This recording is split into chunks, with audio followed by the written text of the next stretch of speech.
We've been talking about God's infinite attributes, and we completed last week our study of divine aseity. Today we want to turn to a new attribute of God, namely God's eternity. And we want to look first at some scriptural data concerning God's eternity. First of all, the scriptures teach that God exists without beginning and end. God exists without beginning and end. Psalm 90, verses 1 to 4. Psalm 90, verses 1 to 4. Lord, thou hast been our dwelling place in all generations. Before the mountains were brought forth, or ever thou hadst formed the earth and the world, from everlasting to everlasting, thou art God. So God exists beginninglessly and endlessly. Second, the scriptures indicate that God's eternity contrasts with the transitoriness of man. God's eternal existence is in contrast to man's transitory existence. Psalm 102, verses 11 and 12, and 25 and 27. Psalm 102, verses 11 and 12, and 25 and 27. My days are like an evening shadow. I wither away like grass. But thou, O Lord, art enthroned forever. Thy name endures to all generations. Of old thou didst lay the foundation of the earth, and the heavens are the work of thy hands. They will perish, but thou dost endure. They will all wear out like a garment. Thou changest them like raiment, and they pass away. But thou art the same, and thy years have no end. Here you have a beautiful comparison between the eternity of God, beginningless and endless, and the creation that God has made, which is temporal and transitory. Psalm 90 again, and verses 5 to 6. Psalm 90 and verses 5 and 6. Thou dost sweep men away. They are like a dream, like grass which is renewed in the morning. In the morning it flourishes and is renewed, and in the evening it fades and withers. Here, human life is compared to a dream, which is evanescent in its existence. It vanishes the moment that you awake. Or the grass that in the morning is fresh and flourishing, but then is burned and scorched by the evening. And similarly, our existence is so transitory in comparison with God's eternal existence. We might compare here as well Job chapter 36 and verse 26. Job 36 and verse 26, which says, Behold, God is great, and we know him not. The number of his years is unsearchable. The number of God's years is unsearchable. And compare that with Isaiah chapter 41 and verse 4. Isaiah 41 and verse 4. Who has performed and done this, calling the generations from the beginning? I, the Lord, the first, and with the last, I am he. Here God is the eternal one who is there in the beginning and there at the end of human history, the one who endures forever, whereas human existence is fleeting and transitory. And finally, in a difficult to express way, the scriptures seem to teach that God existed before time began. Although there are a number of passages like this, let's look at just one of them. Jude, verse 25. Jude, the last book before the book of Revelation in the New Testament, and verse 25. Here the author says, To the only God, our Savior, through Jesus Christ our Lord, be glory, majesty, dominion, and authority before all time, and now and forever. What an interesting expression on the author's part. He gives glory to God before all time, before time began, now, presently, and then forever into the future. So this suggests that time itself had a beginning, and God, in some difficult to express way, existed, quote unquote, before time began. Any comment on the scriptural data concerning divine eternity before we look at it in a more systematic way? All right, let's talk then about a systematic reflection upon this biblical data. The Bible teaches that God is eternal, as we have seen, but it does not make it clear as to how God is eternal. Now, what do I mean by that?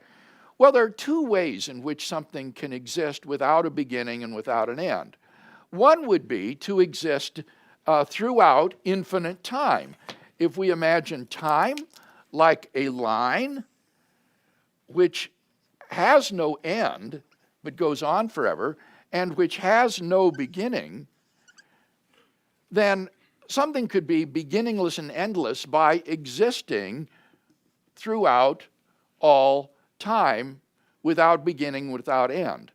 So that would be one way of being eternal, would be to be beginningless and endless throughout infinite time. The other way would be to exist outside of time altogether.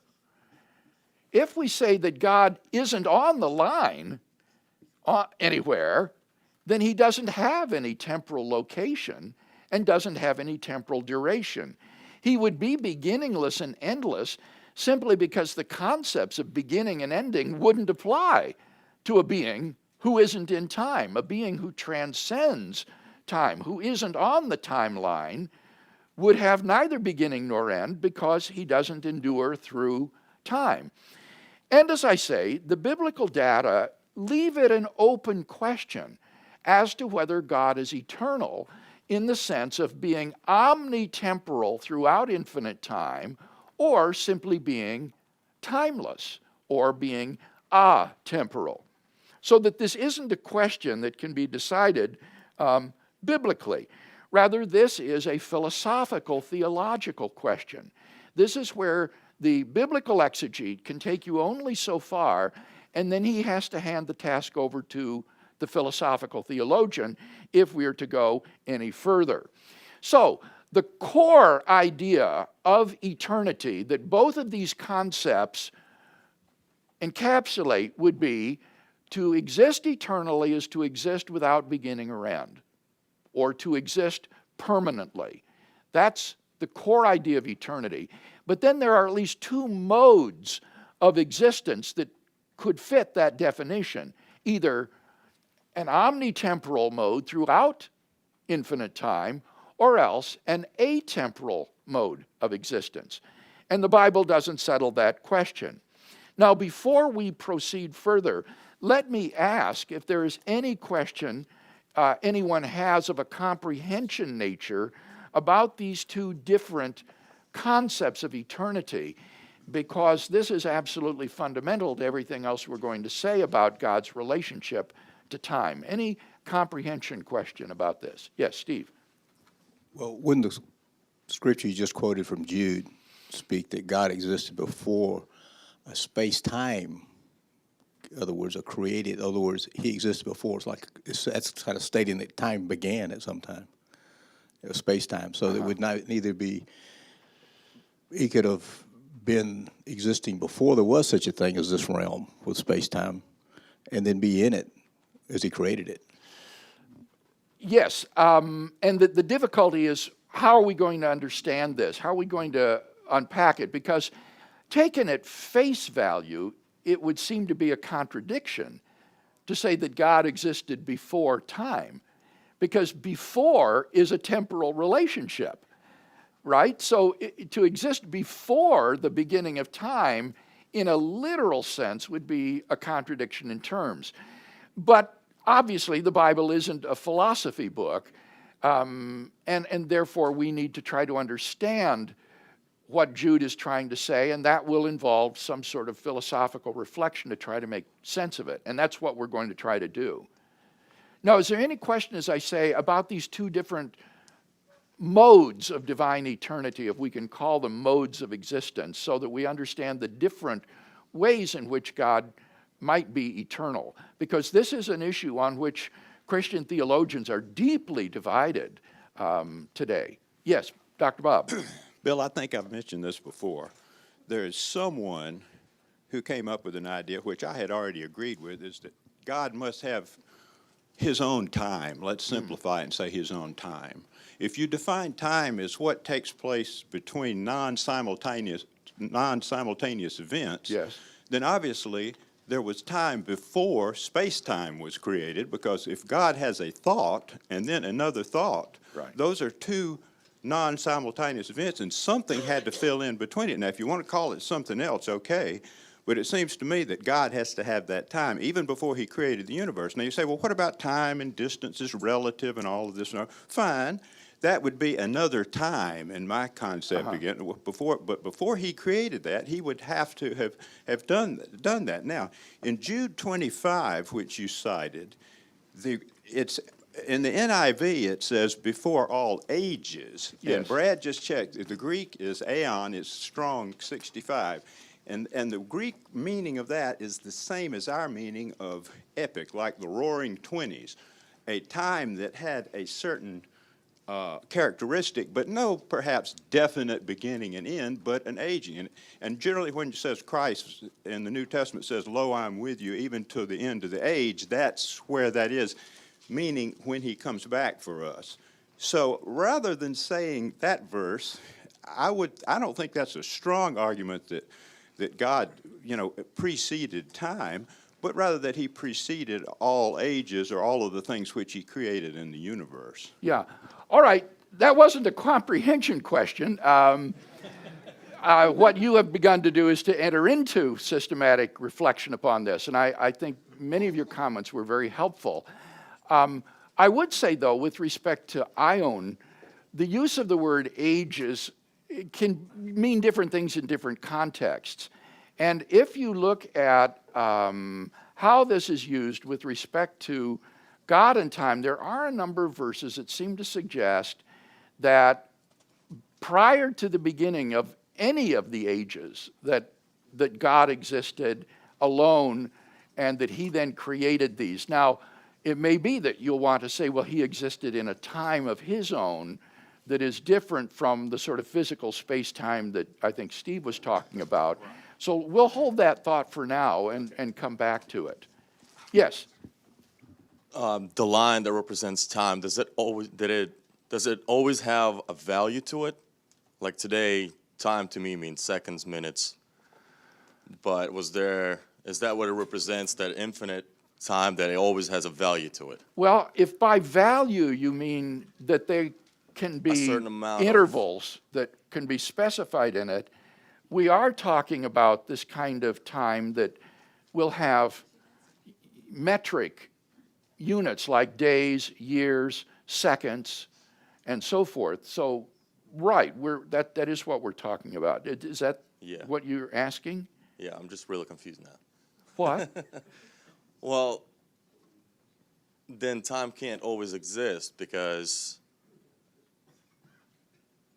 before the universe was created, how was time measured then, or whatever? Well, okay, we're getting into exactly, as I say, these sort of systematic questions. What Bob wants to say is that God has a sort of time of his own, and that even if this time of our universe did have a beginning, say at the Big Bang, for simplicity's sake, that nevertheless perhaps God pre-existed the beginning of physical time in a sort of metaphysical time in which he exists. So that's a question that deserves to be explored.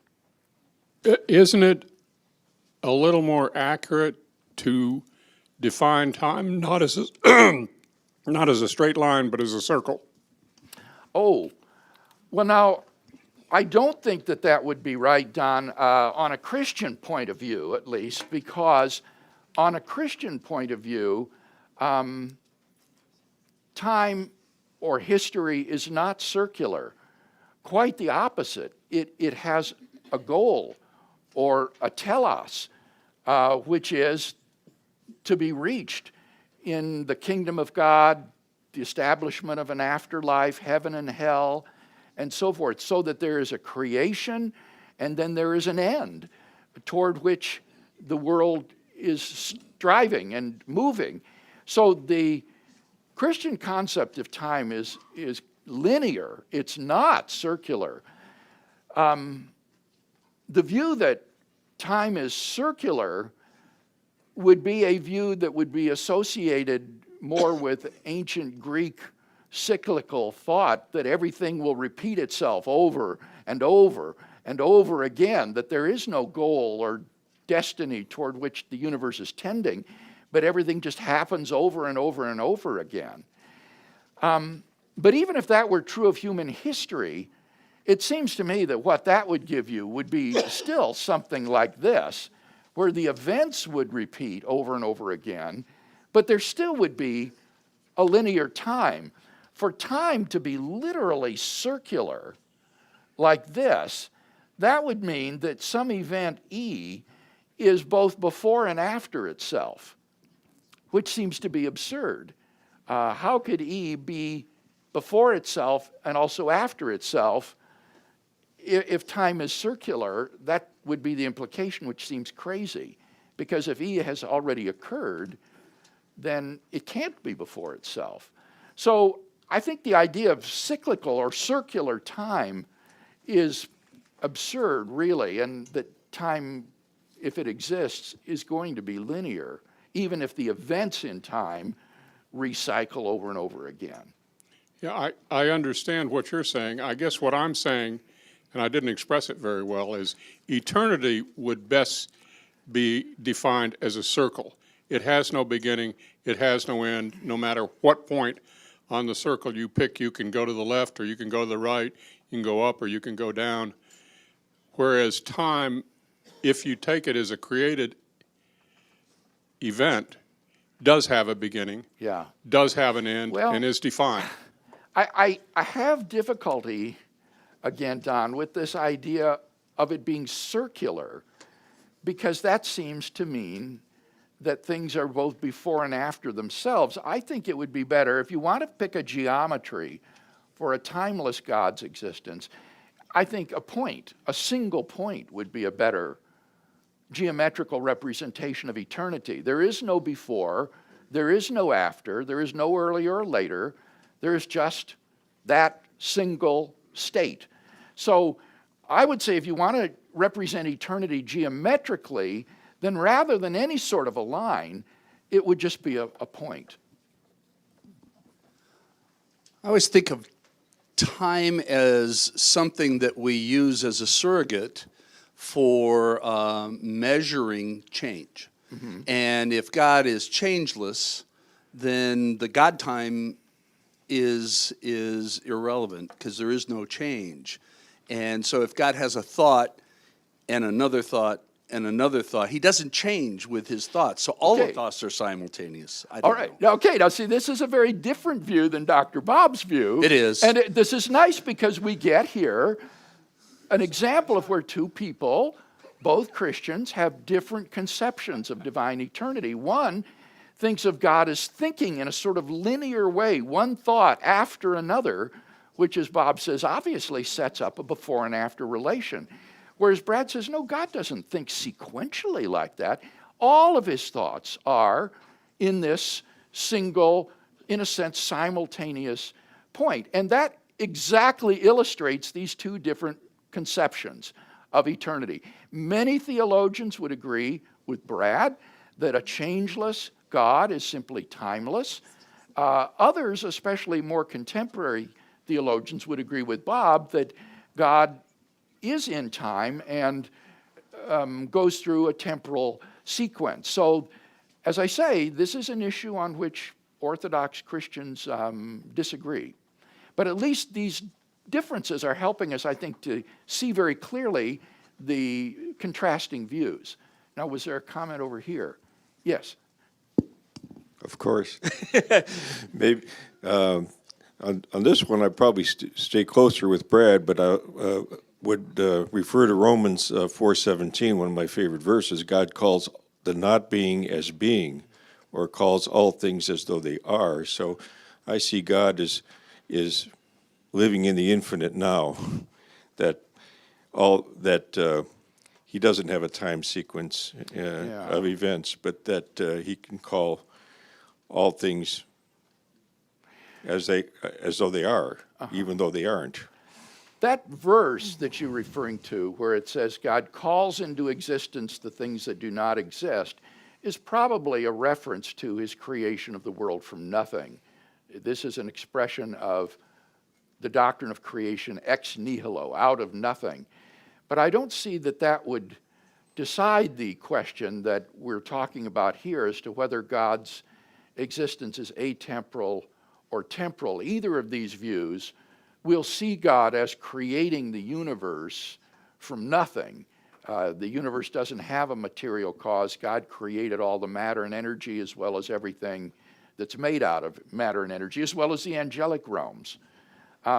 So I do think that this is an issue that we're not going to be able to decide biblically by quoting proof texts. This is going to be a philosophical, theological question to which we'll have to give arguments. Yes? Is there an alternative view here? You said God's outside of time, or he's in a temporal time, that says God is at every point in our temporal time at the same time.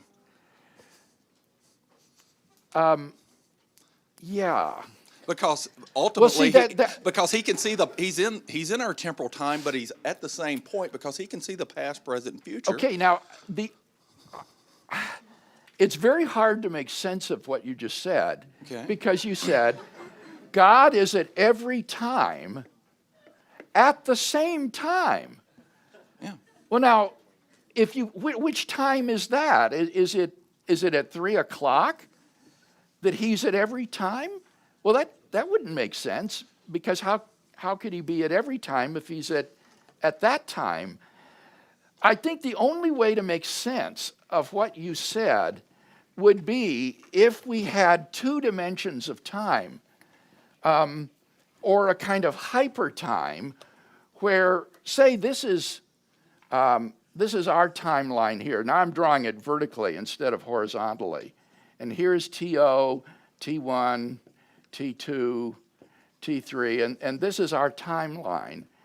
And then you could imagine there's another time dimension going this way, and this is T1, T2, T3, and so on.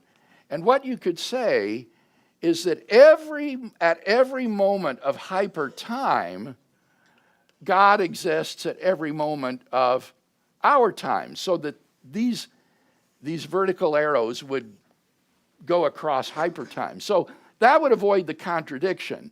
You're saying that God exists at every moment of time at the same moment of time. But you're talking about two different times. You're talking about ordinary time and then hypertime.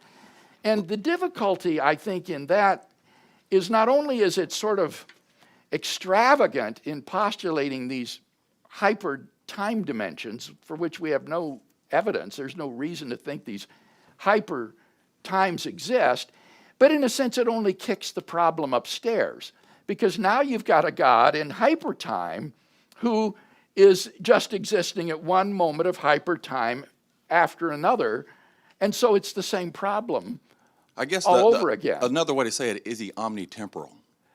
Well, now, to be omnitemporal is just to be everlasting throughout infinite time, and that is one of the views. That is one of the two views we're talking about. Okay, and which one would that be? What? Which one of those views would that be then? That would be the view where I originally drew a line and said God exists at every point on the line. Okay. On the timeline. Okay, that would be the same as without beginning and without omnitemporal. end.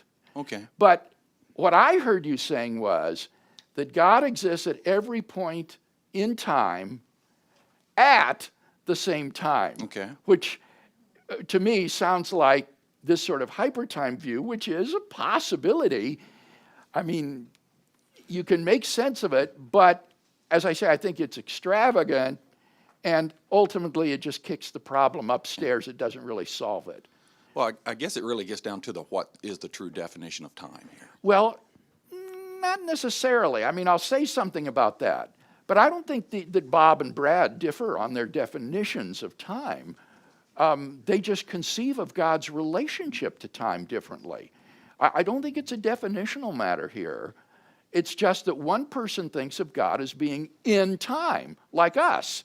He's enduring from one moment to the next. And the other person thinks, no, God is just completely outside of these dimensions. He's not in time at all. Now, there was a comment here. Just a question, Bill. Could you comment on God's relationship to time and his ability to answer prayer?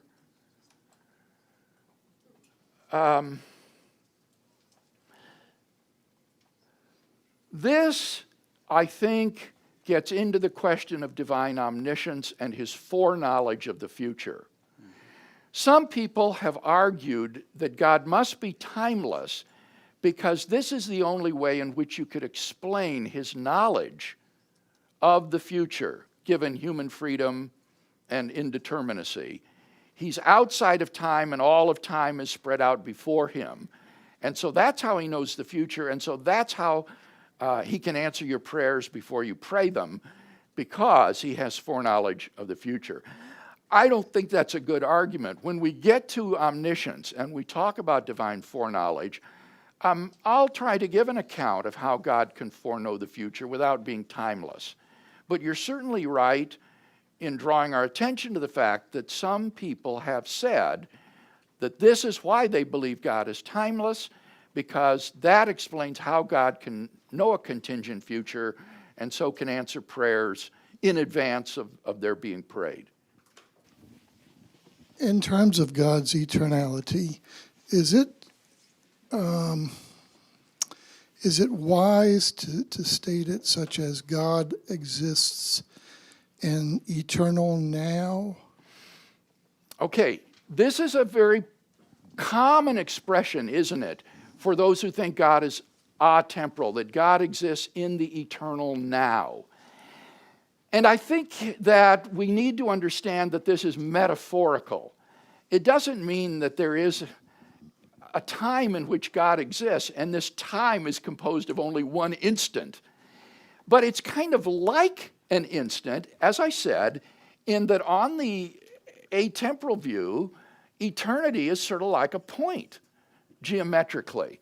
And in that sense, it's like the present, which is also like a point, geometrically. So in that sense, people speak of God's eternal now in the sense that it is on the analogy of a single temporal instant. And as long as we understand the metaphor and the analogy, I think it's unobjectionable. But we shouldn't think that there is literally a sort of time in which God exists, which is a now. But it's like the now. It's like the temporal present in that it would be a single point. A line has infinite points, and a plane has infinite lines, and a space has infinite planes. So if we look at time, as Brad said, as agent of changes, it has infinite of space. So if we take snapshot of a space, and the time is just a infinite of those spaces. And can we not, in this kind of dimensional expansion, think of God as one is a higher dimension than the time, so it has infinite time, and yet he's a dimension above? All right, this is a good question. We can picture geometrically our space-time as a cylinder.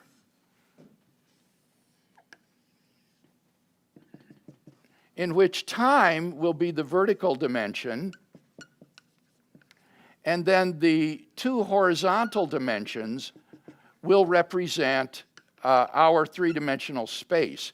Now, we've suppressed one of the three dimensions of space, right? Because we being three-dimensional creatures, can't draw a four-dimensional cylinder. So we suppress one of the dimensions of space and let that be time, and then we use the analogy of a disk here, and this disk would be a three-dimensional space. And we could imagine that this cylinder goes on forever and has existed forever in the past, so that time would be infinite, and you would have these spatial cross-sections, as it were, of space as time goes on. And I think what Taiwan is suggesting is maybe this cylinder is embedded in a higher dimension in which God exists, so that God is out here, so to speak, and that this dimension, or this space-time, this four-dimensional thing, exists in this embedding higher dimensional reality in which God exists. And there are some theologians that hold to that view. Hugh Ross, for example, holds this, or at least he says he holds it. When you press him on it and point out some of the problems with this point of view, he will quickly retreat and say, well, this is just a metaphor. I don't literally mean that God is in a higher dimension. It's just a metaphorical way of speaking of a timeless God. I think it would be better to see this, Taiwan, as a model or illustration of a timeless God who just doesn't exist in four-dimensional space-time. He just transcends time, and we shouldn't think of this as embedded in some higher dimension, but rather God is just timeless. He's just atemporal.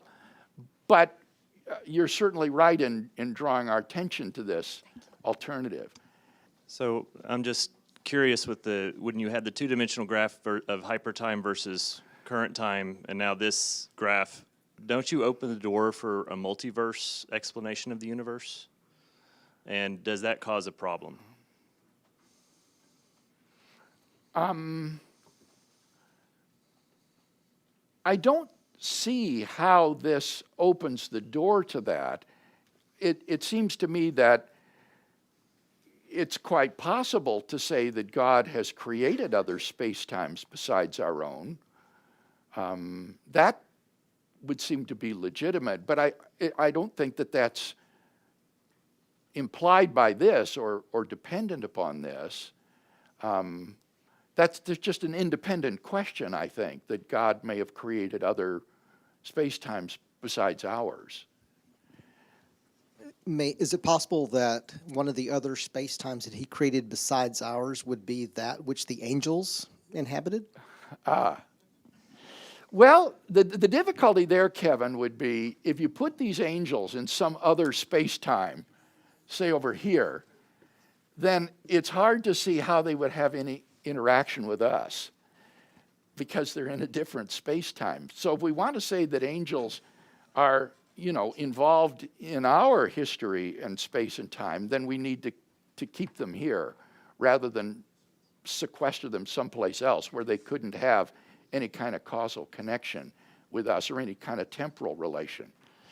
All right, well, let me wrap up this morning by saying that the question of God's relationship to time is an extremely difficult one that has puzzled theologians for centuries. And what I'll do next time is offer what I conceive to be the best argument for God's being timeless, and then I'll offer what I think are the best arguments for God being temporal, and then we'll explore how these ought to be then assessed and what is the best understanding for God's relationship to time. So that will be the next time in which I'll meet with you.